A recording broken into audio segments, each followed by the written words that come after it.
Hey everybody, it's me, Edward Jones, back with a new video.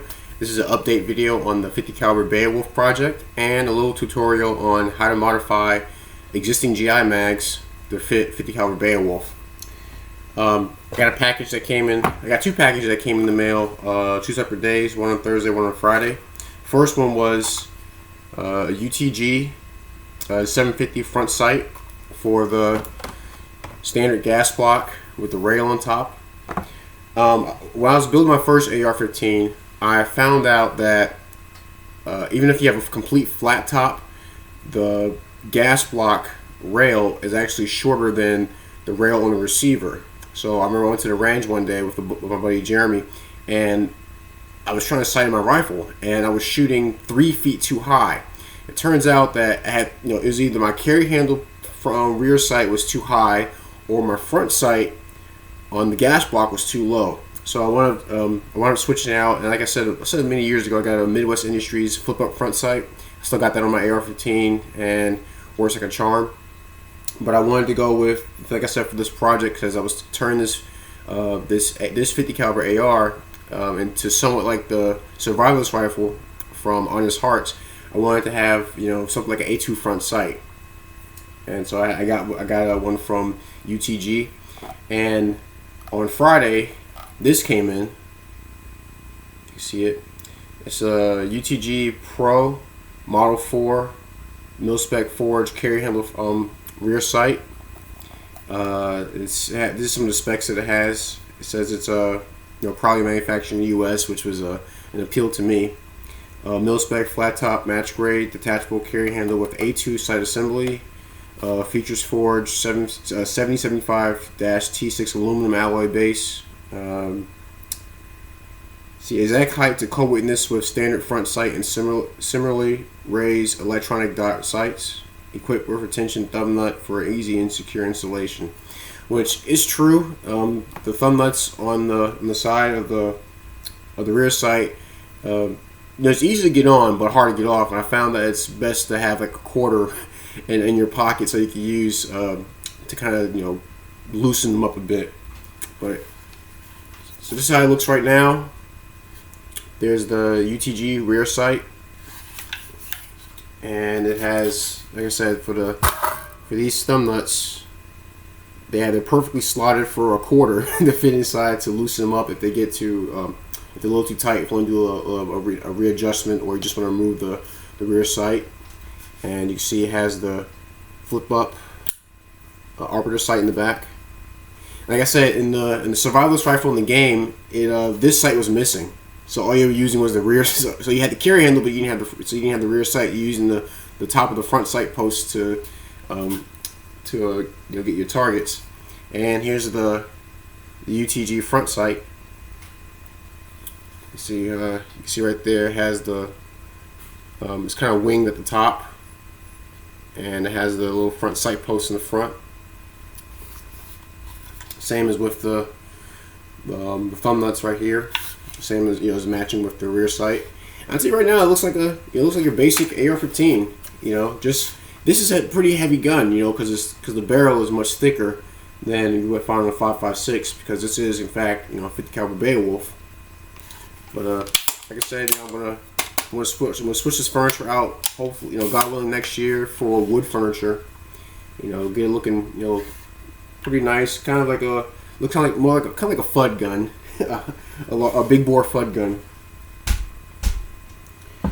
But now I did some work today on modifying mags, and went ahead and broke out the dial caliper. You can see right here. By the way, I'm in my living room, so that's why it seems like it's a bit more bright. I have an overhead lamp, so you can turn this to the side a little bit. And if you look, now this is a regular mag that I haven't really done anything to.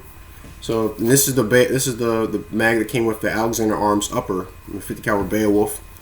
And if you can see, the GI lips are straight,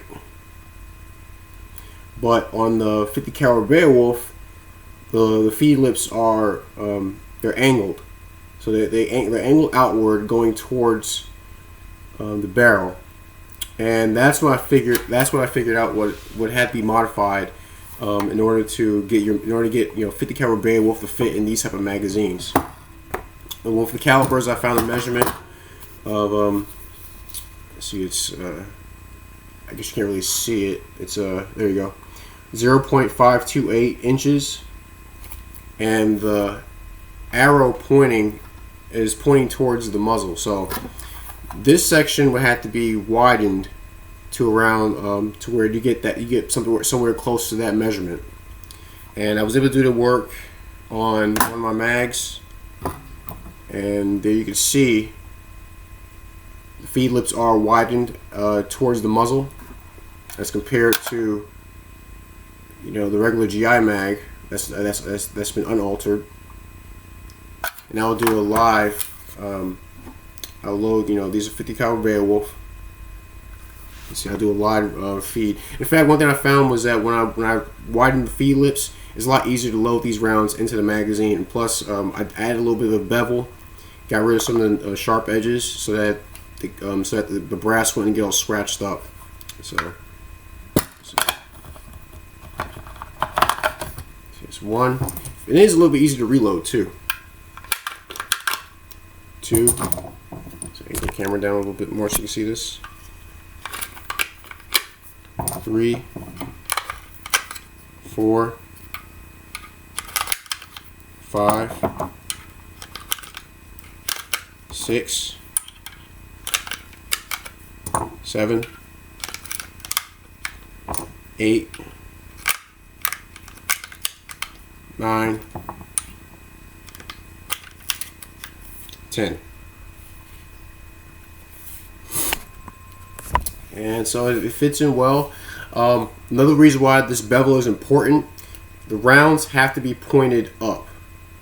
The nose of the round has to be pointed up in order for it to feed reliably inside the chamber of the 50 caliber Beowulf upper.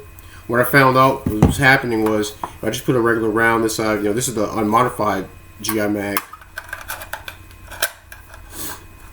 and the rounds weren't compared to this one, the rounds weren't pointed up. So then when the bolt face would hit the back of the case to feed it into the chamber, it would smack right into the bottom of the chamber. And so if the nose has to be pointed up for it to feed properly, kind of like if you had a feed ramp, kind of like you had a feed ramp in 1911, it had to hit the nose would have to either hit the feed ramp or be angled up high enough to where it just goes right into the chamber. And so with regular GI mags, it wasn't doing that. So that was a problem I had. So like I said, the measurement I came up with was 0.528. The distance between the two feed lips towards the closest towards the chamber, and I found they were able to cycle through the gun pretty easily. Just dry cycling. I haven't fired it yet. I'm gonna do a video. In fact, this is my second magazine video. I did one where I took a 5-round pro mag and turned into a 20-round mag by doing a little work with a Dremel tool. But that's an update video. If you got any questions or comments, please feel free to leave me something in the comment section, or make a video response showing some of the work that you had done if you're out there and you worked on 50 caliber Beowulf yourself. Any gripes, complaints, send me a PM. I'll see what I can do to address them. But that's my video. So update on the 50 caliber Beowulf project and a little tutorial on magazine modification. I'm Edward Jones, and thanks for watching.